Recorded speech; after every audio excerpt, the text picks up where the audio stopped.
Umarangkada na ang big-time oil price hike ngayong linggo na utay-utay o hinati ng ilang araw ang pagpapatupad. No choice naman ang ilang motorista kaya para-paraan na lang daw para hindi masakit sa bulsa. Ang mainit na balita hatid ni James Agustin.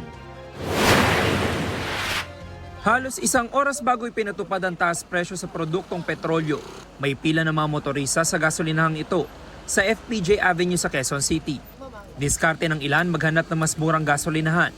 Ang taxi driver na si Mario pang 10 gasolinahan na raw itong napuntahan bago nagpakarga ng higit 1,000 pisong halaga ng gasolina.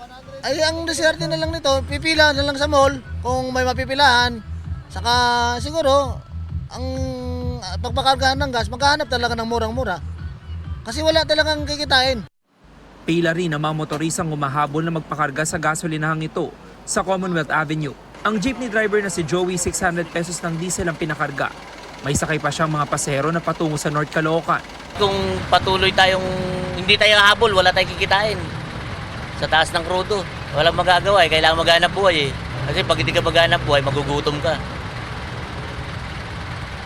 Wala naman solusyon ng gobyerno rito Ang ibang motorista matyagang naghihintay para makapagpa-full tank ng diesel. Dumayo pa ang ilan sa mas murang gasolinahan. Dito na po yung pinakamababa rin po. Sa iba po mataas na po yung tinaas ng nila, diesel nila. Kailangan mo talaga maghanap na yung mababa po ng gasolina para makatipid ka rin kahit papano. Sayang din nung taas ng mamaya Makakamura ng konti. Para makatipid sa konsumo ng diesel, ngayon pa lang may personal ng inisyatibo ang mga motorista. Gawin na lang natin, hindi muna tayo bibiyahe palagi para makatipid din. Ganun na lang po yung diskarte ngayon. Mag-commute na lang. Hindi na magsasakyan. Minsan-minsan na lang siguro, hindi yung araw-araw. Alas 6 ng umaga ipinatupad na ang malakihang taas presyo sa produktong petrolyo. Pinalitan ng mga presyo sa electronic signage. 69 pesos and 50 centavos per liter ng diesel. Tumaas ng 11 pesos and 60 centavos. 60 pesos and 90 centavos per liter naman ng gasolina. Tumaas ng 5 pesos and 20 centavos.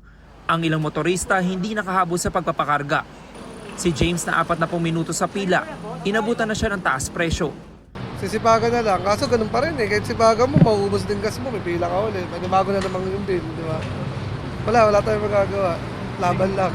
Hindi rin agad nakapagpakarga ang close van na ito na may biyaheng pa Makati.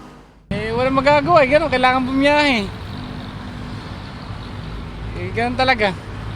James Agustin, nagbabalita para sa GMA Integrated News.